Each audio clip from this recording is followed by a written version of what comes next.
Le Seigneur nous dit dans sa parole, allez, faites de toutes les nations des disciples, les baptisant au nom du Père, du Fils et du Saint-Esprit, et enseignez-leur tout ce que je vous ai prescrit. Oui, le Seigneur vraiment nous dit, vraiment que nous soyons réellement formés. Un disciple est un organe reproducteur. Un disciple va encore former des disciples, et etc., etc. Nous sommes appelés donc à former des disciples. Nous sommes appelés nous-mêmes à être un disciple du Seigneur. Nous ne pouvons pas rester tout le temps des croyants, mais nous devons réellement changer. Il faut que les choses changent. Il faut que nous mettions la parole de Dieu en pratique. Il faut que nous obéissons à l'ordre de Dieu. Il faut que nous vraiment vivons vraiment cette vie de la parole et que nous puissions réellement la mettre en pratique afin que nous puissions réellement grandir. Oui, dis à ton voisin, c'est possible de mettre la parole en pratique. Oui, le Seigneur nous demande de la mettre en pratique si nous voulons voir la gloire de Dieu se manifester pleinement. Il y a trop de chrétiens qui pensent toujours à la manière comme ils étaient dans le monde, à la manière des charlatans qui te disaient, c'est bon, tu es là et tu vas à l'examen et tu vois que tu réussis pleinement sans même vraiment étudier. Mais il ne te dit pas que tu as vendu ton âme au diable. Alors, mais tandis que notre Dieu est un Dieu d'ordre. Il te dit, mon enfant, va étudier et tu réussiras. Fais ta part, je ferai le mien. Alléluia. Et il agira pour toi. Tu verras la gloire de Dieu se manifester pleinement. Alléluia. Enlève cela de ta tête. Pourquoi que tu n'as rien à faire? Non, on a notre part à faire. Il faut que le chrétien fasse sa part. Si nous devons de mettre sa parole en pratique, on doit mettre la parole en pratique pour voir la gloire de Dieu. Pour vivre Ebenezer, tu as besoin réellement de mettre la parole en pratique afin que le Seigneur puisse se secourir, afin qu'il puisse agir en ta faveur. C'est possible. Amen. C'est possible. Une vie totalement transformée. Nous devons aimer le Seigneur de tout notre cœur, de toute notre force, de toute notre âme, et toute notre pensée. Et aimer notre prochain comme nous-mêmes. Amen. Le disciple est appelé à être comme son maître. Amen. Jésus aime. Nous aimons. Amen. Gloire à Dieu. Et c'est là que tu verras la différence. Alléluia. C'est possible. Dis à ton voisin, c'est possible. Alléluia, tu ne peux pas rester comme ça au loin, vivre ta vie comme bon te semble et croire quand même que tu vas vivre Ebenezer. Non, tu as besoin d'être au pied du Seigneur, de mettre sa parole en pratique. Amen. Ce matin, nous allons voir Ebenezer, le secours de Dieu. Nous allons voir en un, vivre le secours de Dieu, c'est se détourner du mal. En deux, notre Dieu peut nous secourir instantanément. En trois, Dieu, notre secours, peut choisir de nous secourir plus tard. Et pour cela, nous allons lire 1 Samuel 7, versets 1 à 14. Il nous est dit, les gens de Kidja, Jérim, vinrent et firent monter l'arche de l'Éternel. Ils la conduisirent de la maison d'Aminadab sur la colline et ils consacrèrent son fils Éléazar pour garder l'arche de l'Éternel. Il s'était passé bien du temps depuis le jour où l'arche avait été déposée à Kidja Jérim. 20 années s'étaient écoulées. Alors toute la maison d'Israël poussa des gémissements vers l'Éternel. Samuel dit à toute la maison d'Israël, si c'est de tout votre cœur que vous revenez à l'Éternel, ôtez du milieu de vous les dieux étrangers, les Astartés. Dirigez votre cœur vers l'Éternel et servez-le lui seul, et il vous délivrera de la main des Philistins. Et les enfants d'Israël ôtèrent du milieu d'eux les Baal et les Astartés, et ils servirent l'Éternel seul. Samuel dit, assemblez tout Israël à Mispa, et je prierai l'Éternel pour vous. Et ils s'assemblèrent à Mispa, ils puisèrent de l'eau et la répandirent devant l'Éternel. Et ils jeûnèrent ce jour-là en disant, nous avons péché contre l'Éternel. Samuel jugea les enfants d'Israël à Mispa.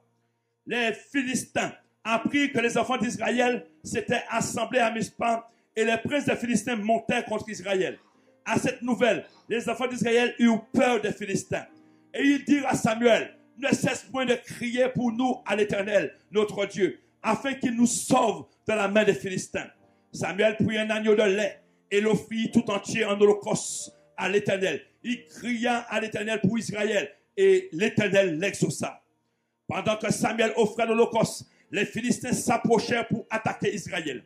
L'Éternel fit retentir en ce jour son tonnerre sur les Philistins et les mit en déroute. Ils furent battus devant Israël. Les hommes d'Israël sortirent de Mispa poursuivirent les Philistins et les battirent jusqu'au-dessous de Beth-Car. Samuel prit une pierre qu'il plaça entre Mispa et Shen et il l'appela du nom d'Eben-Ezer en disant, jusqu'ici, l'Éternel nous a secourus. Ainsi, les Philistins furent humiliés et ils vinrent et ils ne virent plus sur le territoire d'Israël. Ils ne vinrent plus sur le territoire d'Israël. La main de l'Éternel fut contre les Philistins pendant toute la vie de Samuel. Les villes que les Philistins avaient prises sur Israël retournèrent à Israël, depuis Écron jusqu'à Gath, avec leur territoire, Israël et les arracha de la main des Philistins. Et il y eut paix entre Israël et les Amoréens. Amen. Mais revenons à la genèse des choses. Qu'est-ce qui s'est-il passé? Pourquoi Israël a été battu plusieurs fois par les Philistins? Pourtant, l'ange de l'Éternel était là. L'ange de l'Éternel représentait la présence de Dieu. Israël a été vaincu parce que les sacrificateurs étaient corrompus et que le peuple désobéissait au commandement de Dieu. Les Israélites ont alors pris l'arche de l'alliance et l'ont emporté avec eux sur le champ de bataille, croyant que cela leur assurait la victoire. Ils croyaient que, comme l'arche est là, ils auraient eu la victoire cette fois-là.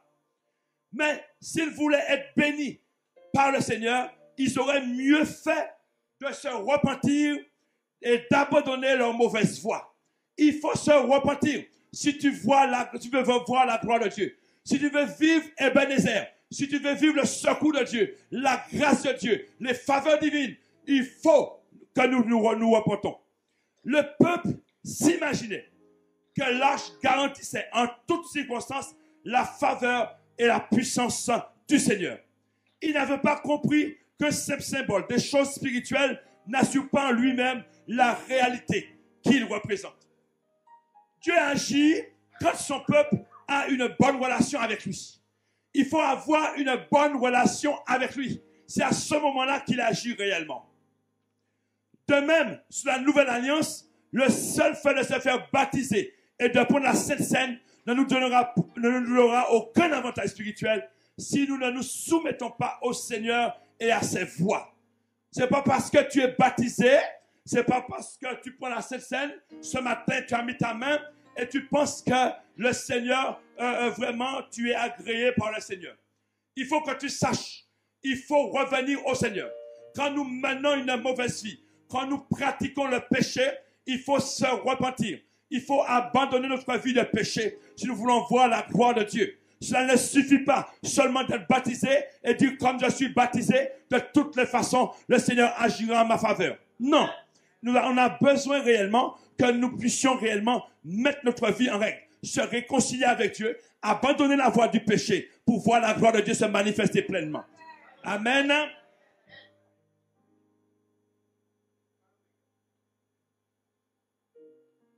Le peuple donc s'imaginait que l'arche garantissait en toutes circonstances la faveur et la puissance du Seigneur. Non, il fallait se repentir. Le vrai disciple du Seigneur se soumet au Seigneur. Le vrai disciple du Seigneur met sa parole en pratique. Le vrai disciple du Seigneur a confiance en son Seigneur. Le vrai disciple du Seigneur fait comme son maître. Oui, il vit comme son maître. Il va passer des moments de jeûne, des moments de prière. Il va se tenir au pied de Dieu. Le vrai disciple du Seigneur va appliquer la parole. Le vrai disciple du Seigneur va vraiment vivre cette parole. Et quand tu vis cette parole, tu vas vivre aussi Ebenezer. Tu verras la gloire de Dieu se manifester pleinement et puissamment en ta faveur.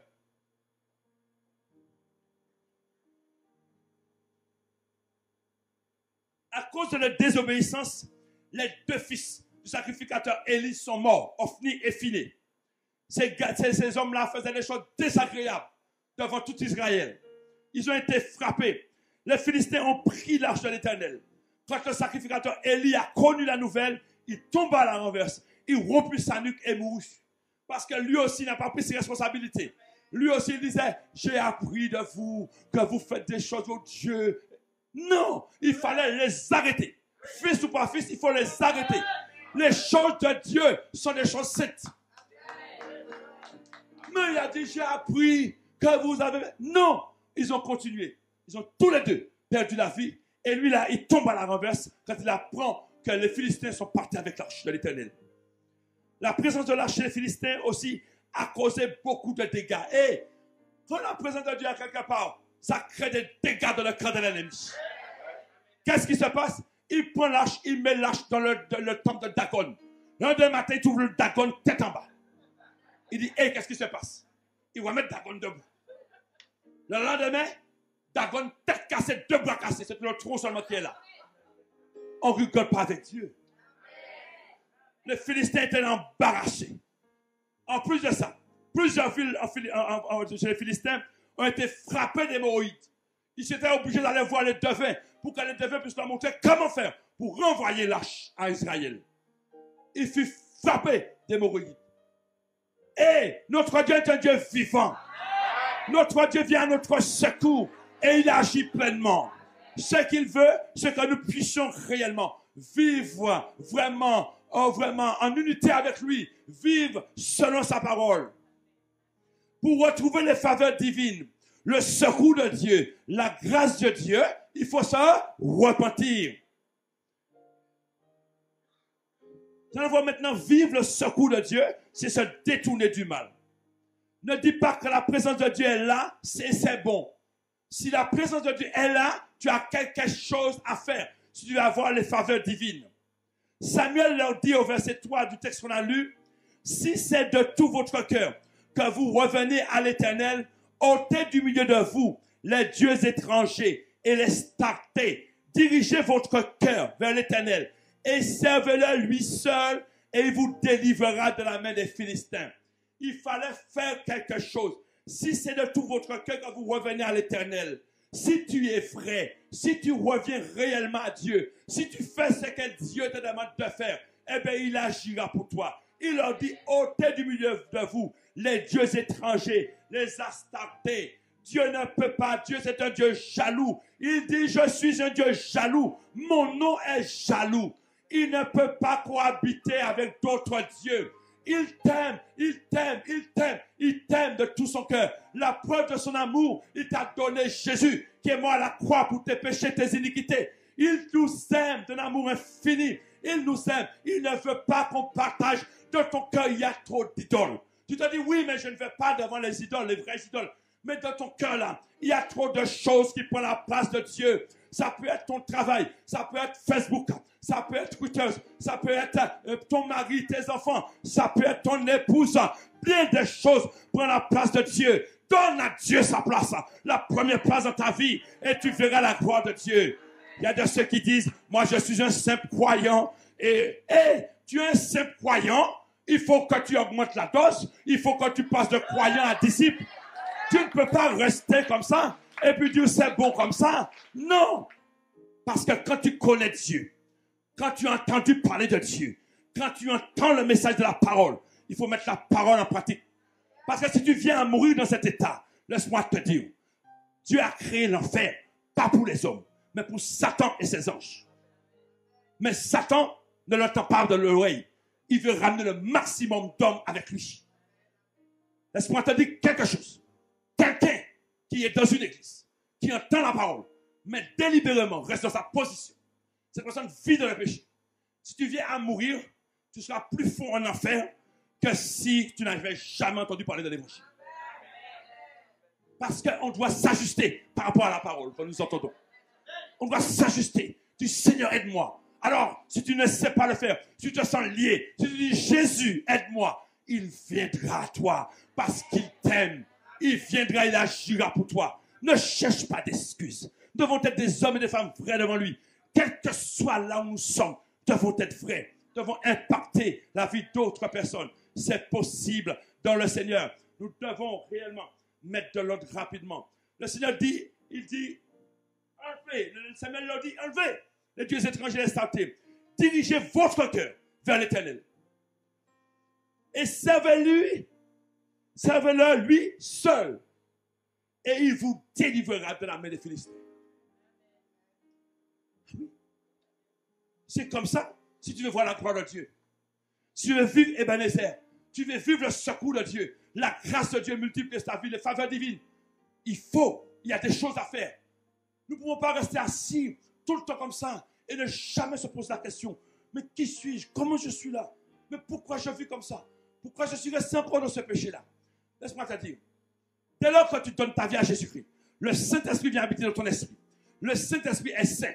Le Saint-Esprit tout de suite te conduit dans toute la vérité. À ce moment-là, tout de suite, il y a des choses que tu commences à mettre en place. Tout de suite, si ce n'est pas fait, c'est que tu n'as pas réellement accepté Jésus. Il y a des gens qui sont des religieux qui sont assis là. Tu n'as pas réellement donné ton cœur à Jésus. Mais tu l'as réellement fait. Sache une chose, c'est que tu es dans un processus de transformation. Et il agira pour toi.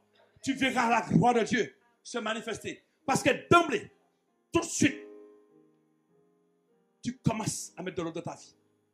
Si hier, tu étais avec des gens qui disaient toutes sortes de bêtises, aujourd'hui, tu ne veux plus aller. Tu te sens, non, tu sens que tu ne peux pas aller. Parce que le Saint-Esprit est déjà en toi. Si ce n'est pas le cas, pose-toi des questions. Pose-toi des questions. Mais si c'est le cas, le Saint-Esprit en toi fera, tu vas entrer dans ce processus. Et petit à petit, petit à petit, petit à petit, petit à petit, tu vas délaisser les choses. Et tu verras la gloire de Dieu se manifester pleinement. Samuel insistait sur le principe biblique en vertu duquel, si le peuple de Dieu espérait recevoir sa protection et sa délivrance, il devait d'abord tourner son cœur vers Dieu et rejeter toute forme d'idolâtrie et tout compromis. Il fallait d'abord faire ça. D'abord, assieds-toi. D'abord, réfléchis. D'abord, regarde ta vie. Dis assez, c'est assez. Je ne peux plus continuer à vivre comme ça. C'est impossible. Tu as besoin de mettre de l'ordre.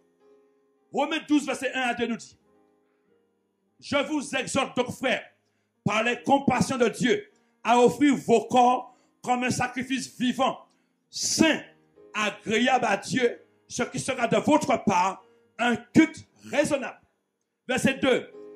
Ne vous conformez pas au siècle présent, mais soyez transformés par le renouvellement de l'intelligence, afin que vous discerniez quelle est la volonté de Dieu, ce qui est bon, agréable et parfait. Voilà ce que Dieu attend de nous. Il nous exhorte par les compassions d'offrir nos corps comme un sacrifice vivant. On a besoin de vivre cela. C'est possible en Jésus.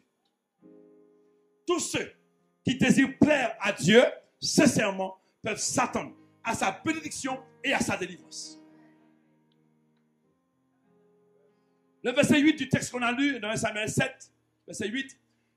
Et ils dirent à Samuel: ne cesse point de crier pour nous à l'Éternel notre Dieu, afin qu'il nous sauve de la main des Philistins. Ils avaient eu tellement d'échecs dans leur vie face aux Philistins que cette fois-ci-là, il a dit: hey, Samuel, crie pour nous à l'Éternel. Parce qu'ils avaient peur, nous dit l'Écriture. Ils avaient peur. Quand les enfants d'Israël ont appris que les Philistins revenaient les attaquer, ils eurent peur et on demandait à Samuel de prier pour eux. Il faut prier. Il faut qu'on sache, bien-aimés, que la victoire sur nos adversaires dépend de notre persévérance dans la prière. La prière permet à Dieu d'accéder à tous les domaines de notre vie. Il faut prier. Elle nous dit: priez sans cesse. Nous sommes obligés de prier. Il faut prier pour ton couple. Si tu veux voir la gloire de Dieu dans ton couple, tu vas avoir un couple uni. Il faut inviter cet esprit à venir dans ton couple pour vivre la communion avec le Saint-Esprit. Quand le Saint-Esprit est là, les choses changent. Il faut prier. Le disciple doit prier. Il doit prendre le temps avec Dieu. Il doit se retirer pour parler avec Dieu. Tu dois prier pour ton travail. Il faut prier. Tu travailles dans une entreprise, il faut prier pour que ton entreprise se développe. Pour que tu puisses toujours avoir le pain quotidien, que tu puisses toujours travailler. Il faut bénir Dieu pour ton patron, même s'il est très difficile, en croyant que Dieu va changer sa vie.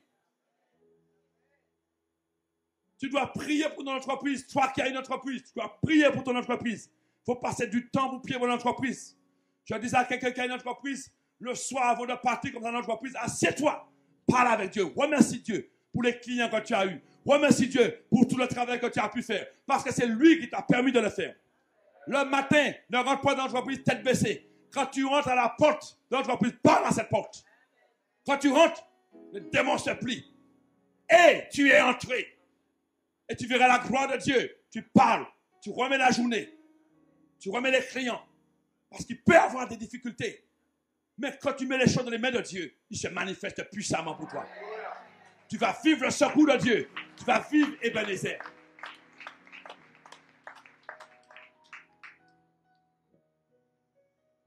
Il faut prier pour ta famille. Ne te contente pas de répéter sans cesse. Tu seras sauvé, toi et ta famille. Si.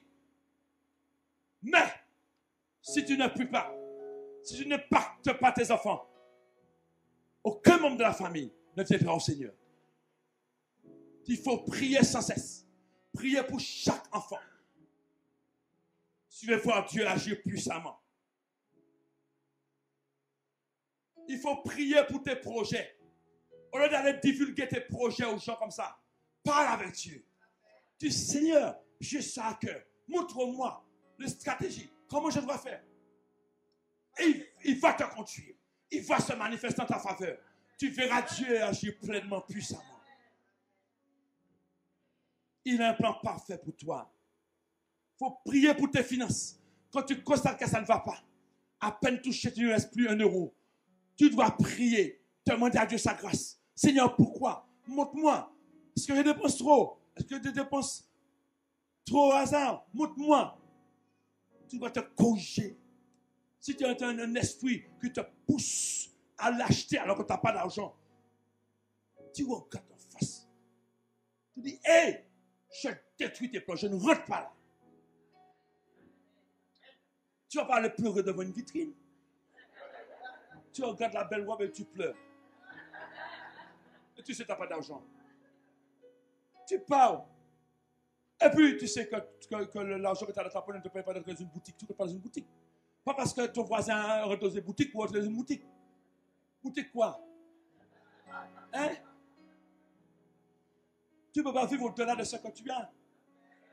Tu vas te faire frapper par l'esprit de pauvreté.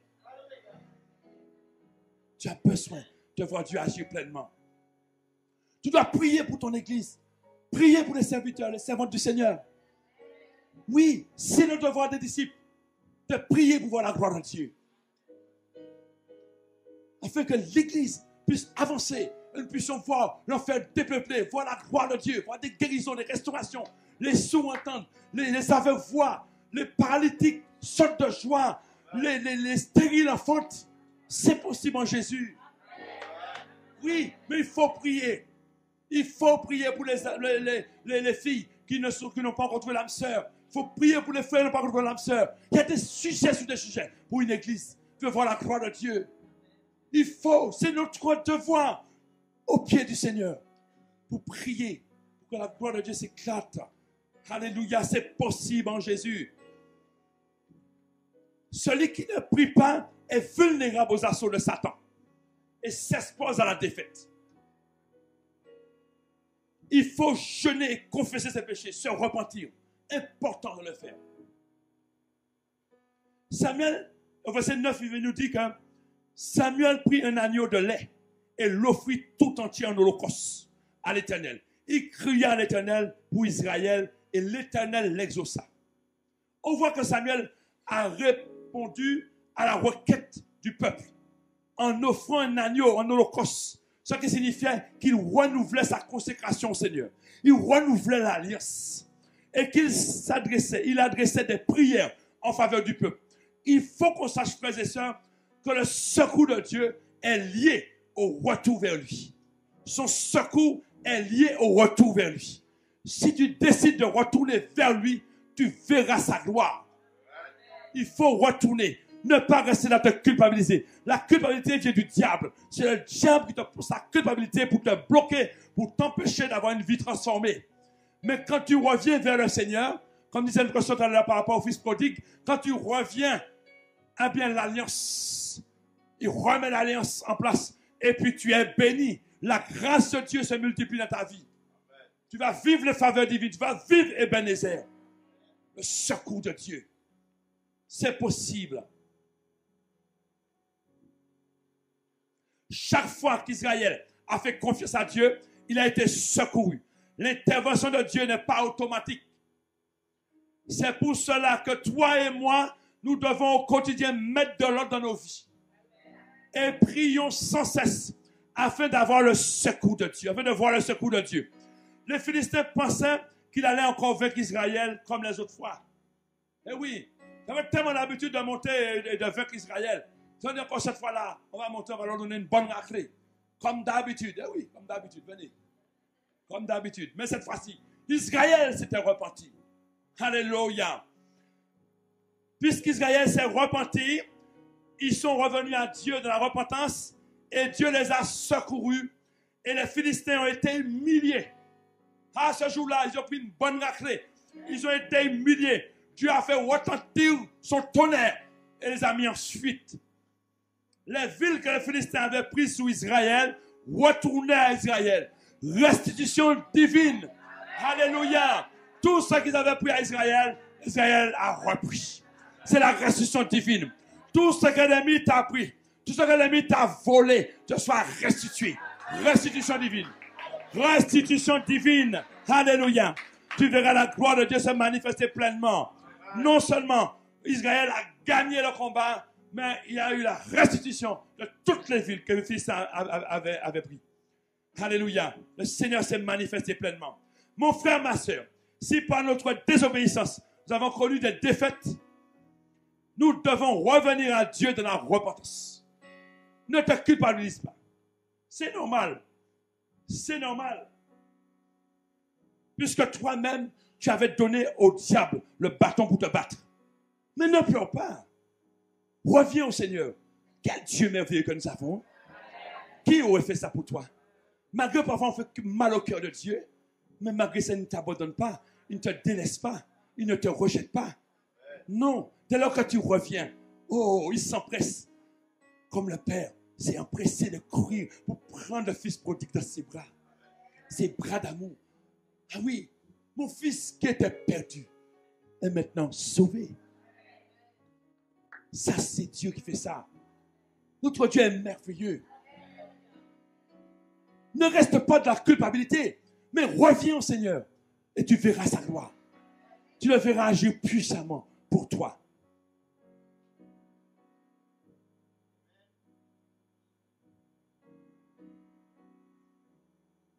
Notre Dieu est bon. Si nous revenons à lui de tout notre cœur, dans le jeûne et la prière, il nous fera grâce. Il viendra à notre secours et nous verrons sa gloire. Nous verrons la gloire de Dieu dans nos vies. Nous entrons dans notre deuxième point qui dit Dieu notre Seigneur peut nous secourir instantanément. Nous allons parler du roi d'Israël et le roi de Juda. Il est dit que dans 1 roi 22, verset 29 à 32, il est dit, le roi d'Israël, qui était Akab, et Josaphat, roi de Juda, montèrent à Ramoth en Galade. Le roi d'Israël dit à Josaphat, je veux me déguiser pour aller au combat, mais toi, revêt-toi de tes habits. Et le roi d'Israël se déguisa et alla au combat. Le roi de Syrie avait donné cet ordre aux 32 chefs de ses chars.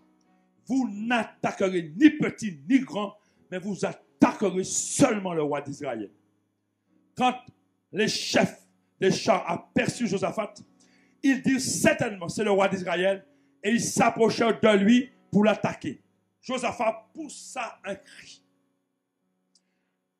Bien-aimé. Akab, lui, il savait ce qu'il voulait. Il a voulu vraiment emmener Josaphat en bateau. Il dit à Josaphat, roi de Juda, tu t'habilles de tes habits royaux, et à ce moment, moi, je vais me déguiser. C'est vraiment un simple soldat. Mais Dieu est Dieu. Quand quelqu'un veut te tromper, quand tu marches, parce que si vous lisez avant ce chapitre, vous allez voir que Josaphat était en train de mettre de l'ordre en Juda. Autrement dit, Josaphat est un homme droit. Quand tu es droit dans tes affaires, Tous ceux qui mettent des pièges pour toi vont tomber dans leurs pièges. Qu'est-ce qui se passe? Ils vont. Ils ne savent pas ce qui se passe. Tu n'es pas obligé de tout savoir. Les gens qui croient que le Seigneur va te dire tout. Non, non. Mais laisse-moi te dire, veille sur ta vie. Josaphat arrive avec ses habits de roi. Il ne sait pas ce qui va se passer. Et le roi de Syrie avait dit, tu attaques là, c'est le roi d'Israël. On détruit le roi d'Israël. Ce n'est pas la peine d'aller contre les petits et les grands là, le roi. Donc quand il voit l'habit royal, il dit, hey, c'est lui là. Mais Josaphat a crié. Et ils ont compris que ce n'était pas Akab. Et un soldat a tiré sa flèche. Et au défend de la cuirasse, il a touché Akab. Akab est tombé sur le champ de bataille. Ton ennemi va tomber. Même s'il veut vraiment t'emmener dans des choses. Ton collègue essaie de te mélanger à des choses. Sache que Dieu veille sur toi.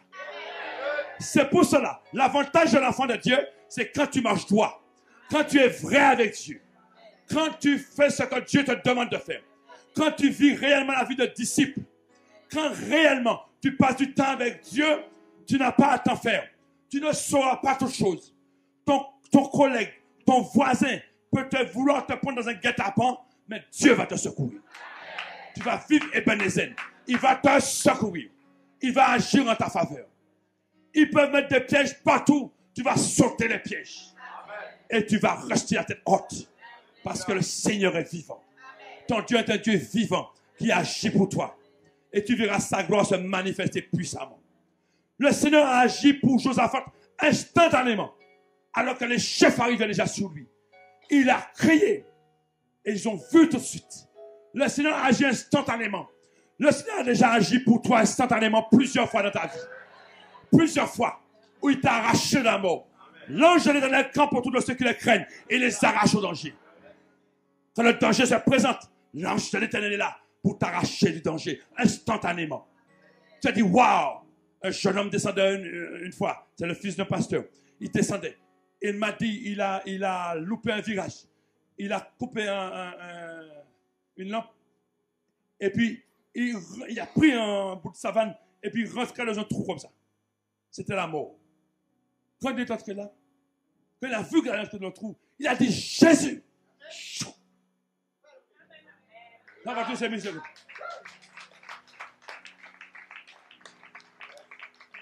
Ah oui. Peu de temps après, le remorqueur arrive, il dit monsieur, il dit au pasteur, monsieur, votre femme a eu de la chance. Hein?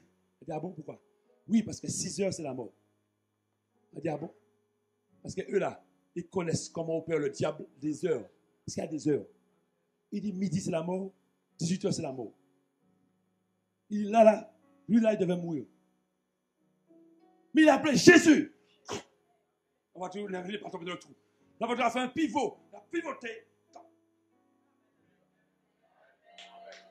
Plusieurs fois, Dieu t'a arraché de la mort. Ça, c'est le Dieu qui agit instantanément. C'est pour ça, il faut marcher dans les voies de Dieu. N'aie pas peur de mettre la parole en pratique, de vivre la parole. Tu verras la gloire de Dieu se manifester pleinement. Le Seigneur agit puissamment.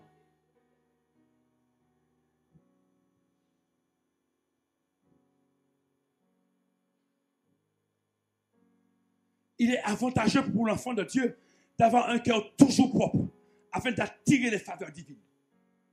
Le secours de Dieu, instantanément, dans les jours difficiles. C'est lui qui veille sur ta vie. Notre Dieu ne dort ni ne sommeille. Il veille sur toi. Élie avait dit au prophète de Baal, ton Dieu là, il dort, peut-être qu'il est parti en voyage, peut-être qu'il se repose un moment. Mais notre Dieu là, il est vivant. Et il agit pour toi. Il veille sur ta vie. Il ne dort ni ne sommeille. Il veille sur toi. Enfant de Dieu. Faisons confiance à notre Dieu. Et il agira en notre faveur. Le Seigneur peut aussi choisir d'agir plus tard. Mais il sait le pourquoi. C'est lui qui sait pourquoi. Mais en tous les cas, son secours arrivera à l'heure, à son heure. Dieu, notre secours, peut choisir de secourir plus tard. Regardons 1 Samuel 2, verset 1 à 2. Là, c'est Anne qui louait le Seigneur parce qu'elle a vu la gloire de Dieu. Au chapitre 1, il est dit, et au verset 1, il dit, Anne pria et dit, mon cœur se réjouit en l'Éternel, ma force a été relevée par l'Éternel. Ma bouche s'est ouverte contre mes ennemis, car je me réjouis de ton secours. Nul n'est saint comme l'Éternel. Il n'y a point d'autre Dieu que toi. Il n'y a point de rocher comme notre Dieu. Point de rocher comme ton Dieu. Oui, le rocher qui secoue. Oui, Anne est en grande difficulté. Anne, son mari, c'est Elkana, qui veut dire Dieu s'est acquis. Elkana, lui, avait 2 femmes. Pas pour aujourd'hui, pas pour maintenant. C'est un homme, une femme. Mais à l'époque, là, il avait 2 femmes. Il avait Pénina et il avait Anne. Pénina enfantait chaque année et elle mortifiait Anne. Pour dire à Anne, regarde encore cette année encore. Puisque à la coutume des Juifs, chaque année, ils montent à Silo pour adorer Dieu. Donc à chaque fois, tu vois encore, cette année encore, j'attends encore un enfant. Et elle, ça lui faisait mal. Mais un jour, Elkana lui a dit, est-ce que je ne vaux pas pour toi plus que 10 fils? Parce qu'Elkana l'aimait. On a dit Elkana, c'est Dieu, c'est acquis. Alléluia. Et qu'est-ce qui se passe? Mais elle est là. Ça commence à agir en elle. Ça commence à remuer son âme. Elle a dit non.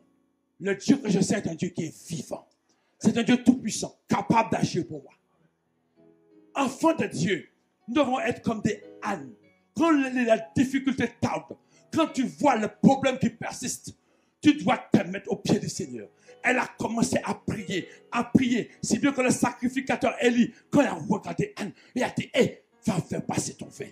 Il a pensé qu'Anne était ivre, mais Anne parlait. Elle a dit, non, mon Seigneur, le respect aussi de Anne. Oh, quelle grâce. Il sait que le sacrificateur qui est là, il va dire, hé là, l'homme là, si tu revoyais bien, tu n'avais pas à me dire que je suis ivre. Non, le respect de l'homme de Dieu. Il dit, hé, non, homme, non, mon Seigneur, c'est la souffrance de ta servante qui lui fait parler comme ça jusqu'à maintenant. Le sacrificateur a dit, l'année prochaine, à cette même heure, c'est bon. Elle a eu Samuel. Amen. Et elle a fait exactement ce qu'elle avait dit à Dieu. Elle a dit, je veux l'emmener pour toi, je veux te l'offrir. Et il a fait exactement, il a emmené l'enfant chez Élie. Et Élie devait donc l'aider à grandir et à connaître vraiment les voies de Dieu pour avancer. Donc on voit comment le Seigneur agit, il agit en son temps. Mais Anne a prié, Anne a cherché Dieu, Anne est restée dans la foi, Anne est restée dans la confiance en Dieu et elle a vu la gloire de Dieu. Parce que Dieu n'est jamais en retard. Dieu agit au bon moment. Jaïrus avait sa fille malade. Il est allé rapidement voir Jésus. Il dit, Jésus, ma fille là est très très malade. Viens. Puis il sait que Jésus est capable de guérir. Jésus fait route avec lui. Il y a une foule l'entoure. Et à la fin, la perte de sang qui va toucher Jésus. Et Jésus va restaurer la vie de cette femme. Parce que cette femme a dit, si je puis toucher le bord de son manteau, je suis sûr que je serai guéri. Jaïrus pouvait tenir Jésus par les épaules et dit, Jésus, c'est moi qui t'ai appelé. Fais vite parce que ma fille va mourir. Fais vite. Hey, Dieu n'est jamais en retard. Il n'est pas en retard. C'est toi qui regardes ta montre tout le temps. Mais lui là, il n'est pas en retard. Il agit au bon moment. Et il a agi pour Jaïrus. Après avoir guéri cette femme de la perte de sang, il a continué en arrivant près de chez Jaïrus. Il y a toute une foule. Il commence à de toutes les façons. Il est arrivé trop tard. Qu'est-ce que tu fais là avec lui? De toutes les façons, c'est fini. Hein? Ta fille là est morte. Jésus a regardé Jaïrus. Il a dit à Jaïrus, crois seulement. Reste dans la foi, enfant de Dieu. Si tu veux voir la gloire de Dieu, reste dans la foi. Reste dans la pleine confiance en Dieu. Tu verras sa gloire. Pour ton problème, Jésus va agir. Il n'est jamais trop tard. Jamais trop tard pour Jésus. Il arrive au moment opportun, au moment qu'il faut. Il sait. Tu vas vivre ton Ebenezer. L'Éternel a secouru. Tu verras sa gloire. Jésus a pris. que Jacques et Jean, comme d'habitude, avec lui. Il a pris les parents de la jeune fille. Il a dit à tous ceux-là qui sont en train de pleurer, de faire tas de machin. Hein? Tas de cris inutiles. Il dit, là, restez là. Parce qu'il faut faire attention dans ton miracle. Faire attention aux personnes qui ne croient pas. Il faut toujours faire très attention. Très attention. Tu as besoin de voir la gloire de Dieu. Entoure-toi de bonnes personnes qui croient. Jésus s'est entouré de bonnes personnes. Il est monté. Il a dit, jeune fille, lève-toi. Terminé. Terminé. Il est avec ses disciples. On vient lui dire, ton ami là, Lazare, est malade. Oh, tu crois que Jésus va sortir là à Sainte-Anne et puis Jésus va courir ici là? Non. Il est maître du temps. Il est le maître du temps. Il est maître du temps. Il agit au moment qu'il faut. Entre-temps, Lazare meurt. On fait la veillée. Jésus n'est toujours pas là. On enterre avec 4 jours qu'il est dans le tombeau. Il arrive dans le village. Mais Jésus avait dit à ses disciples, cette maladie est pour la gloire de Dieu. Il arrive. Marthe qui court. Seigneur, si tu étais ici, mon frère ne serait pas mort. Marthe avait appris que Jésus guérissait. Marthe n'avait pas encore vu Jésus ressusciter les morts. Jésus avait dit que cette maladie est pour la gloire de Dieu. N'oublie pas que Jésus, pendant les 3 ans et demi, il les a enseignés palier par palier. Il n'a pas donné tout en bloc. Hein. C'est un bon enseignant, Jésus. Pour ta vie, il t'amène point par point. Point par point, point par point, point par point. Pour que tu puisses vraiment grandir dans ses voies. Tu puisses le connaître vraiment. Tu puisses apprendre à compter sur lui. Que tu saches pour ta vie, il n'arrive pas trop tard. Il sait pourquoi. Quand il tarde, attends-la. Quand la bénédiction tarde, attends-la. Elle arrive certainement. Jésus est arrivé. Jésus a dit, où l'avez-vous mis? Et tous les Juifs venaient. Les pharisiens, les scribes sont là. Mais Jésus a besoin de leur donner une bonne leçon. Il a dit, Père, je sais que tu m'exauces toujours, mais j'ai prié à cause de la foule qui m'entoure. Il a dit, Marthe, ôte la pierre. Marthe a dit, mais non, mais ils sont déjà Seigneur. Ça fait 4 jours qu'il est là. Le Seigneur veut agir en toi. Il t'a dit d'enlever ce qui te bloque. Mais il te dit, ça fait trop longtemps que je suis comme ça. Ça fait trop longtemps que je suis comme ça. Je suis comme ça depuis petite, Seigneur. Tu comprends, Seigneur? Tu comprends? Depuis petit, je suis comme ça. Ôte la pierre. Ne t'ai-je pas dit, si tu crois, tu verras la gloire de Dieu? Il dit, Marthe, je suis la résurrection et la vie. Celui qui croit en moi vivra quand même, il serait mort. Marthe lui dit, hé, mais Seigneur, je sais que tu vas le ressusciter au dernier jour. Il a dit, Marthe, si moi, Jésus, je ne suis pas là, il n'y aura pas de résurrection ni maintenant, ni après. Je suis la résurrection et la vie.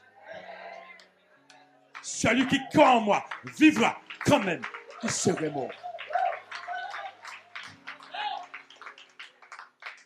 Jésus est celui qui agit pour toi. Il n'arrive jamais en retard. Ne crois pas qu'il va arriver en retard. Sur le mont Sinaï, Moïse était là en train de prier. Moïse cherchait la voix de Dieu. Moïse a besoin de directives. Entre-temps, le peuple dans la vallée, il dit, où est ce Moïse depuis le jour qu'on ne le voit pas? Il dit, Aaron, viens là. Aaron, fais-nous un veau d'or, un Dieu qui marche devant nous. Moïse est là. Beaucoup de fois, plein de fois, nous avons fait les choses. Quand nous voyons que Dieu tarde, nous disons, mais Seigneur, si toi tu tardes, mais moi, je prendrai les choses en main. Quelle chose que tu vas prendre en main là? La jeune fille qui dit, mais Jésus a plus de 30 ans, je ne rencontre pas l'âme sœur. Ah, mais si c'est comme ça, Seigneur, ça fait tellement longtemps que je t'ai pris. Ah, mais si c'est comme ça, je vais prendre une décision. Ta décision, c'est quoi? Tu vas aller chercher un homme dans le monde. Jésus n'arrive jamais trop tard.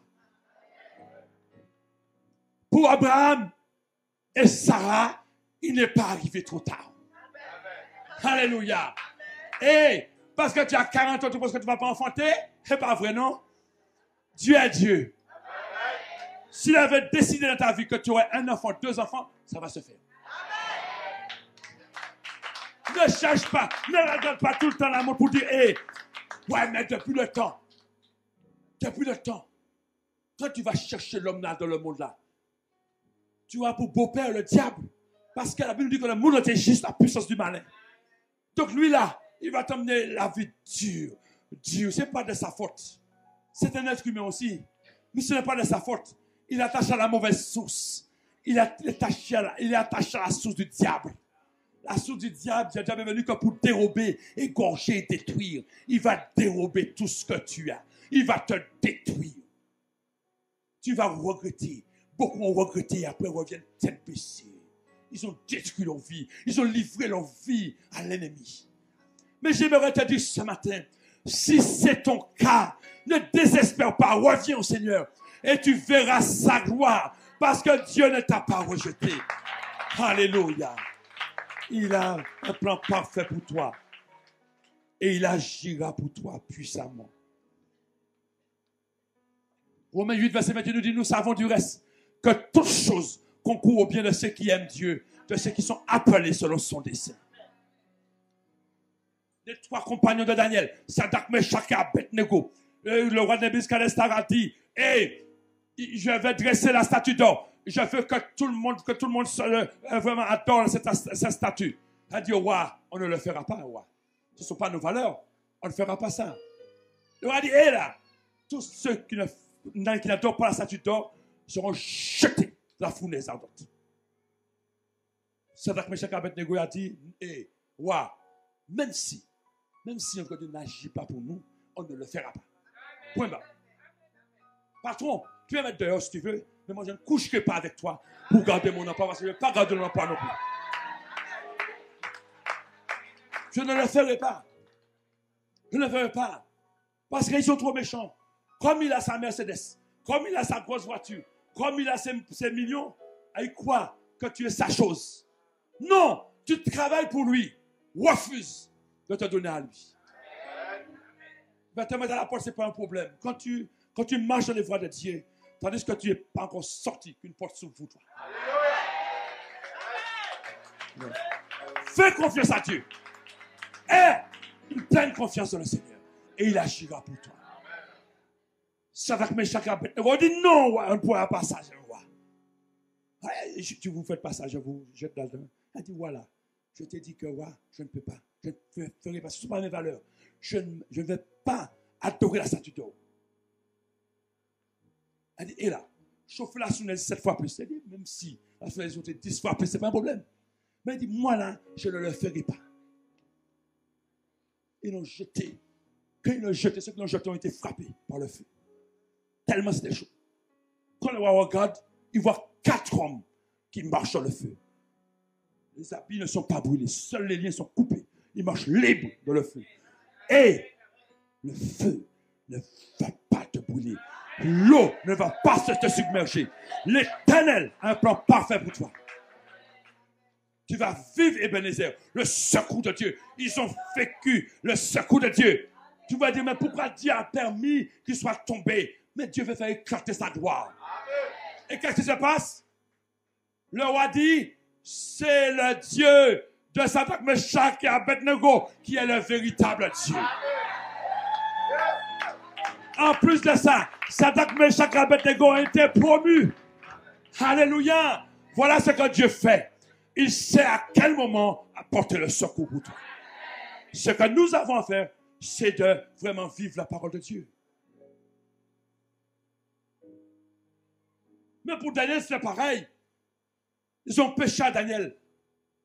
Ils voulaient empêcher Daniel de prier. Il dit que Daniel regardait en direction de Jérusalem. Et Daniel priait tous les jours, 3 fois par jour, comme d'habitude.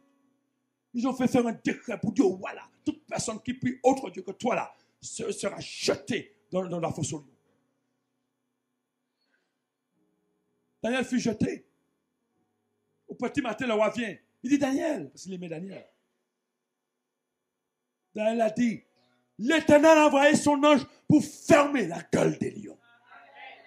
Le roi a dit, ah bon? Il a fait sortir Daniel. Et tout cela qui avait accusé Daniel, vous a jeté. Je n'étais pas arrivé là. Terminé.